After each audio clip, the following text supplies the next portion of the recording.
अस्सलाम वालेकुम students, welcome to our channel math kitchen recipes. हमारा आज का जो लेक्चर है वो होमोजीनियस इक्वेशन से रिलेटेड है। अगर डायरेक्टली आपके पास होमोजीनियस इक्वेशन नहीं है तो आप उसको किस तरह से होमोजीनियस इक्वेशन में रिड्यूस कर सकते हैं, उससे होमोजीनियस इक्वेशन फाइंड कर सकते हैं या फिर उसको होमोजीनियस में कन्वर्ट कर सकते हैं। क्योंकि होमोजीनियस का सोल्यूशन फाइंड आउट करने का हमने वे जो है वो सीख लिया है, विद एग्जांपल डिस्कस कर लिया है डिटेल में। तो अब हम देखते हैं कि ये है क्या और इसको हम किस तरह से रिड्यूस करेंगे। सबसे पहले अगर आप चैनल पे न्यू हैं तो चैनल को सब्सक्राइब कर लें और बेल आइकन पे लाजमी क्लिक किया करें। अगर आपको अच्छे से समझ आ रही है, आप इससे अवेल कर रहे हैं तो वीडियो को लाइक कर दिया करें और अपना फीडबैक लाजमी दिया करें, ठीक है।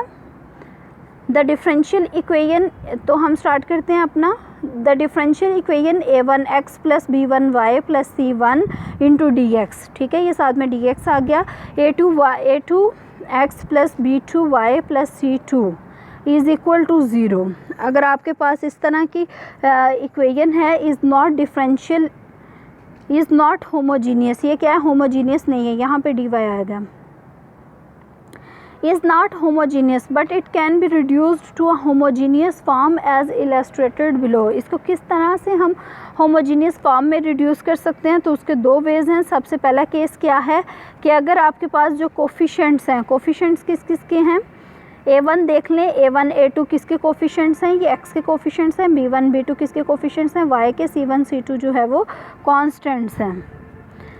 फर्स्ट केस क्या है कि अगर तो आपके पास इस तरह की सिचुएशन आती है कि जो x के कोफिशेंट्स हैं उनको अगर आप डिवाइड करते हैं और वो इक्वल टू नहीं आते y के कोफिशेंट्स को डिवाइड करने से, ठीक है। अगर हमारे पास इन दोनों कोफिशेंट्स की आपस में डिवीजन इक्वल नहीं आती तो फिर हम क्या करेंगे, देन मेक द ट्रांसफॉर्मेशन, फिर हम ये वाली ट्रांसफॉर्मेशन अप्लाई करेंगे कि x किसके इक्वल होगा।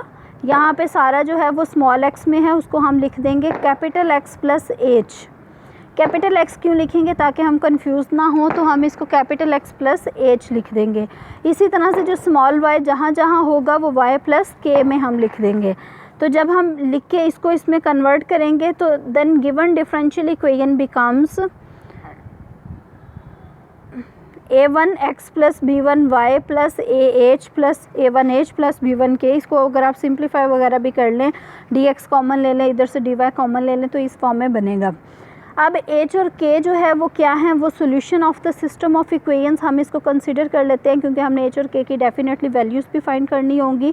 अब ये h और k आएंगे कहाँ से, ये जो आपके पास x और y के तो कोफिशिएंट्स हैं ही हैं, ये जो बाकी कांस्टेंट है ना, इसको आपने 0 के इक्वल रिप्लेस कर देना है। इसी तरह से सेम इसी पैटर्न पे इसमें ये जो कांस्टेंट है इसको भी 0 के इक्वल आपने रिप्लेस कर देना है, ठीक है।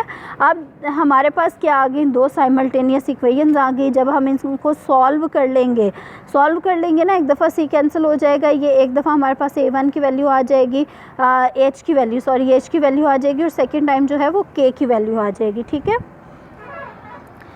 Then equation 1 reduces to the homogeneous equation. जब आपने क्या किया है, आप देखें यहाँ पे ज़रा सा गौर करें, जब आपने इसको 0 के इक्वल कह दिया, इसको भी 0 के इक्वल कह दिया, एट द एंड आपके पास ये भी डिग्री 1 का है, ये भी डिग्री 1 का, इन सारी टर्म्स की जो डिग्री है वो 1 हो गई है। इट मीन्स आपके पास जो है वो होमोजीनियस इक्वेशन में आपने इसको रिड्यूस कर लिया है, और इसको हम लिखेंगे a1x plus b1y into d x plus a2x plus b2y into d y is equal to 0 in the variables x and y। किस वेरिएबल में होंगे ये, x और y वेरिएबल में।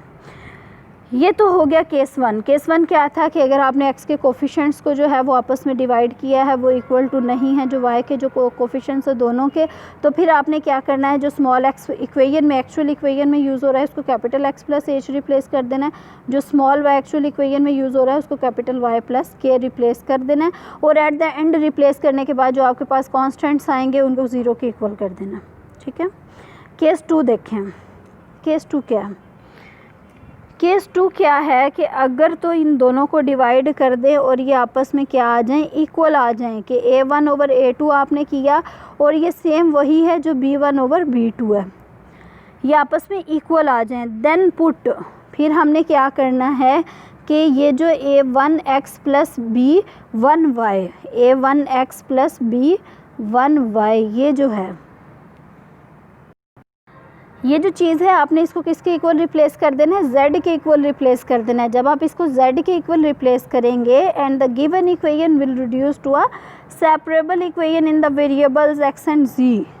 जब आप इसको रिप्लेस कर देंगे डेफिनेटली जब ये z के इक्वल आ जाएगा तो आपके पास जो है वो वेरिएबल सेपरेबल फॉर्म में आप इसको कन्वर्ट कर सकते हैं। z वाली टर्म्स एक तरफ रख दी, यहाँ पे dz लगा दिया, इसी तरह से जो है वो x वाली टर्म्स दूसरी तरफ रख दी, dx लगा दिया। जब आप दोनों को इंटीग्रेट करेंगे दोनों साइड्स पे तो आपके पास सोल्यूशन आपका आ जाएगा। मुझे उम्मीद है आपको समझ आ गई होगी। अगर आपको समझ नहीं आई तो वीडियो को जो है वो दोबारा से प्ले करके देखें और पॉइंट्स को जो है वो एक दूसरे के साथ लिंक करके समझें, ठीक है। अगर आपको समझ आ गई है, वीडियो अच्छी लगी है तो इसको लाइक कर दें और चैनल को सब्सक्राइब कर लें। Thank you.